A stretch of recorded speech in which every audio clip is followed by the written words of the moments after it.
क्या कोई यकीन कर सकता है कि बेटा कत्ल करने जा रहा हो और उसके बाप को इसकी पूरी खबर हो? पुलिस की पूछताछ में साहिल गहलोत ने जो राज उगले हैं, उनमें से एक ये भी है कि वीरेंद्र गहलोत को बेटे का पूरा प्लान पता था। उसके दोस्त सबूत मिटाने में उसका साथ दे रहे थे। उसका एक भाई जो पुलिस में सिपाही है, वो बता रहा था कि कानून से कैसे बचना है।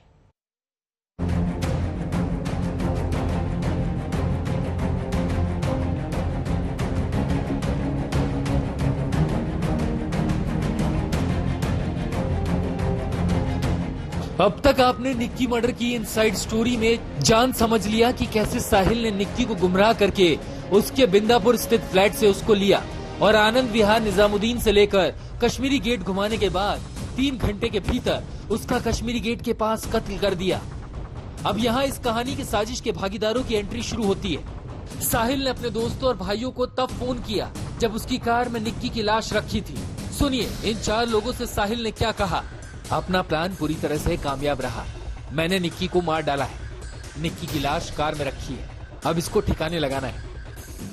दिल्ली पुलिस सूत्रों की माने तो साहिल गहलोत ने शुरू से ही दिल्ली पुलिस को गुमराह करने की कोशिश की, जांच की दिशा को भटकाने की कोशिश की। लेकिन जब दिल्ली पुलिस की जांच आगे बढ़ी तो पता लगा कि कत्ल की वारदात को भले ही साहिल ने अकेले अंजाम दिया, लेकिन उसकी बात की साजिश में साहिल के अलावा उसके पिता और उसके 2 भाई और 2 दोस्त भी शामिल हैं। अब पुलिस पूछताछ करके और टेक्निकल एविडेंस के जरिए ये पता लगाने की कोशिश कर रही है कि इन सब का अलग अलग रोल क्या था। वो कौन लोग थे जिन्होंने साहिल के साथ मिलकर कार की डिग्गी से निक्की की बॉडी को बाहर निकाला और फ्रिज में रखा।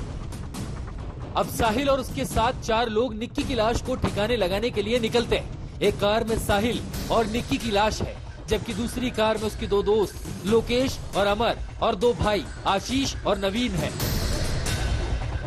2 कार में ये लोग साहिल के ढाबे की ओर जाते हैं। 4 लोग ढाबे के बाहर निगरानी के लिए खड़े हो जाते हैं, जबकि साहिल ढाबे के भीतर कार को खड़ी करता है। कार की अगली सीट से निक्की की लाश निकालता है और लाश को कार की डिग्गी में डाल देता है।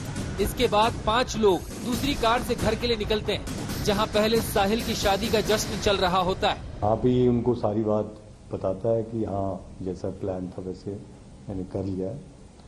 और फिर ये इसके साथ साथ आते हैं मित्राओं में, और मित्राओं में आके और ये लोग निगरानी रखते हैं कि ये बॉडी को अच्छे से वहाँ अंदर रख दे। और फिर ये सारे 5 उस गाड़ी को, जो वेरना गाड़ी थी जिसमें बॉडी थी, उसको वहीं छोड़ के, और फिर जो दूसरी गाड़ी थी नेक्सा जिसमें वो 4 लोग थे, ये सब फिर घर जाते हैं और फिर शादी में बारात वरात लेके निकल जाते हैं और फिर शादी भी बड़े धूमधाम से अपना करके आते हैं। अब तक आपने साजिश में साहिल के साथ शामिल 4 लोगों के बारे में जाना।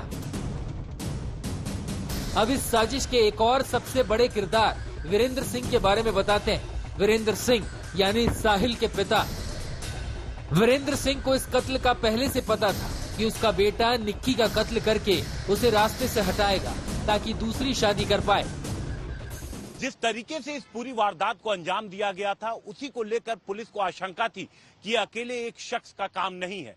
और यही वजह है कि पुलिस ने जब साहिल गहलोत के पिता के रोल की जांच की तो काफी सच सामने आ गया। पुलिस को पता लग गया कि साहिल के पिता को सारी जानकारी थी, यहाँ तक कि आगे किस तरीके से लाश को ठिकाने लगाना है, इस साजिश में भी साहिल के पिता शामिल थे। अब पुलिस कश्मीरी गेट से मित्राऊ गांव तक के रूट के सीसीटीवी को भी खंगाल रही है, जिससे कत्ल की जगह से लेकर लाश छुपाने की जगह की हर कड़ी को जोड़ा जा सके। ये भी साफ है कि साहिल काफी शातिर था, इसीलिए उसने कत्ल के बाद निक्की के फोन से सारा डेटा डिलीट कर दिया, क्योंकि निक्की के फोन में हर वो सबूत था जो साहिल को कानून के शिकंजे में ला सकता था। लेकिन पुलिस अभी से काफी सबूत जुटा चुकी है जो साहिल को उसके किए की सजा दिलाकर रहेंगे। हिमांशु मिश्रा के साथ आज तक ब्यूरो।